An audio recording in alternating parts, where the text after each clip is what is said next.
Welcome to the follow-up sequel video where I was talking about how successful men got to their level of success through failure and rejection. That's one of the themes of my channel, especially on this reboot. I think it's very important to acknowledge that, we're not defined by our failures, but I think we are defined by what we learn from those failures.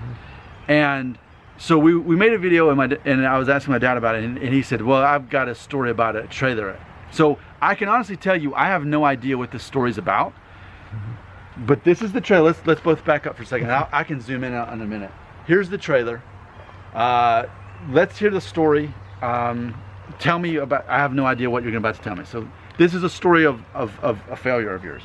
Is that not necessarily my failure. It's more of the complaining, not complaining, and dealing with circumstances. All right. There. Because we made a video how it's a masculine trait to not complain, but instead fix the problem or delegate the problem so someone else can fix it.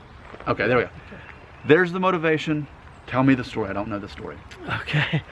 Well, it started, I'll start back with this with, my wife was gone for a week. Well, at your house, which is during the time she found my Jeep. Yes. Right? Okay. Well, when she came home, the house wasn't in the condition she expected it to be. And, of course, she complained to me about that.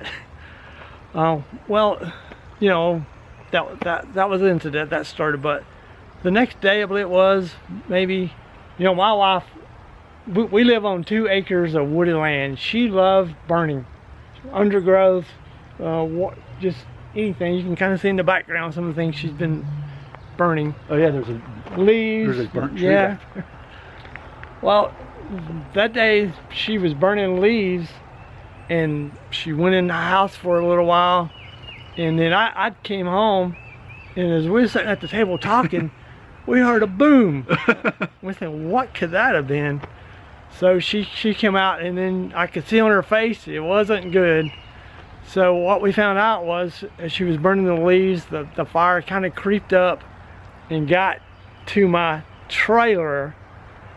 That I hand built this trailer out of scrap thing, from the ground up. Put the axles under. I built a frame. I built the sideboards. Everything hand built by me. But once we got there, we found out that the fire had got to the trailer. It caught the tires on fire.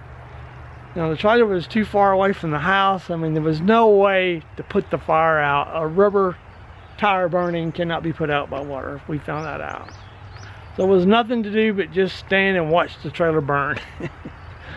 So there it is. And of course, my wife, she was upset and she was crying because she had burnt my homemade trailer. And I guess that was a point I could have gotten upset. I could have started screaming. I could have just really been, irate. She burnt my trailer. But I saw no need in it. She didn't mean to burn my trailer. The last thing she would have wanted to do. It was just one of them things that happened, and I could have let this emotional thing just eat me and just beat me up, but it didn't. I just said, no, it's nothing. Things could have been a lot worse than just burning my trailer. A lot of other things that could have been burned, but so there it was. So my wife was crying and all upset because she burned my trailer, and so I just got her and I just give her a big hug and said, it's okay, baby. It's okay. It's nothing as bad as not remembering to take the garbage out. That's exactly what happened. I couldn't help. That's the first thing I thought about. I thought, oh my goodness. And I was very disappointed to come home to an overflowing stinky trash. I think it was the same bag that when I left. So I was very disappointed about that. And I let Jack know that that's not what I expected. I expected to come home, and I don't want to come home looking and smelling trash.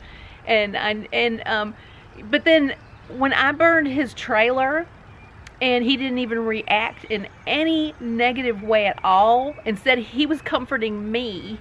I burned his trailer, accidentally burned his trailer, And then I was crying, and he couldn't stand to see me upset about his trailer, and that's all I could think about was burned trailer, stinky trash. You can take this trash out, you can light a candle, it's gonna be fine, it's gonna go away. It's not like he poured dirt all in the house, you know. It was just sort of bachelor pad-ish, you know, with me not being there. But anyway, yeah, nothing compared to burning his trailer. And I knew how hard he worked on the trailer. But yeah, he took me in and just hugged me and said, "It's all right, it's just a trailer. It could have been so much worse. It could have been my shop. It could have been the cars in the shop. It could have been the tools." And on this story, I will point this out too. To me, it's just miraculous because there's no junk car to the right of me. And the fire, I mean, there was leaves all around, and I thought when I left, I thought it was under control. It was just, you know, anyway, anyways, that goes on to the fire part. But the fire burned all the way up to this Mustang's tire. And then also there's a log in the woods, because we're in the middle of woods. It was burning a log, an old rotten tree, and just stopped. And so I just thank God for that, because in the midst of all this, we were trying to count our blessings. Always try to, you know, in the midst of tragedy, you know, we always try to think like, okay, you know, it's like Jack said, it could have been worse. And in this case, it was like, you know, then he was talking about, yes, it could have been worse, it could have been my shop. And then we started looking around, and I said, look at here, you know, it went right up into the tire. But stopped. It stopped. It didn't even burn the tire. It had to burn the tire. Car would have caught on fire. Same with an old rotten log. So we were very, very thankful for that. What I think we should do is close the video by showing the wreckage. I think that's let's take a tour here of the event, and I'm actually going to start with the I'm gonna start with the Mustang. Here's the old Mustang, which this is the very Mustang that you took the motor out of, the engine, for the MG. So that's what this Mustang is. What, a 91 Mustang, I believe? 91.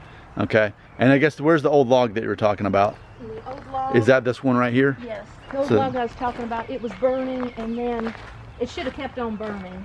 It should have, by all means, should have kept on burning right here. Yeah. Oh, okay. Yeah, because I can see now where it was black over there. Yeah, all these leaves around here and all this, it was pretty hot right there, and then it stopped.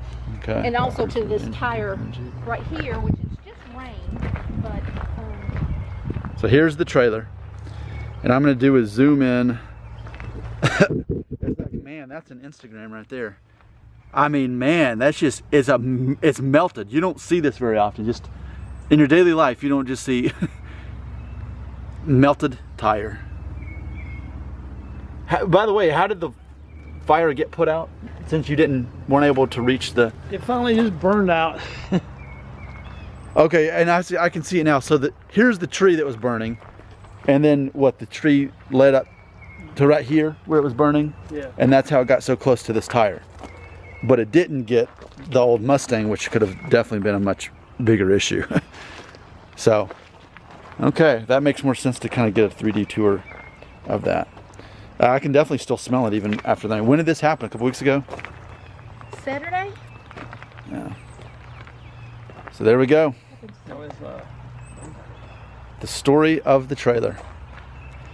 All right, well, thanks for sharing the story. This is definitely has its place here on my channel, and I think definitely a very relevant story, so thanks for sharing.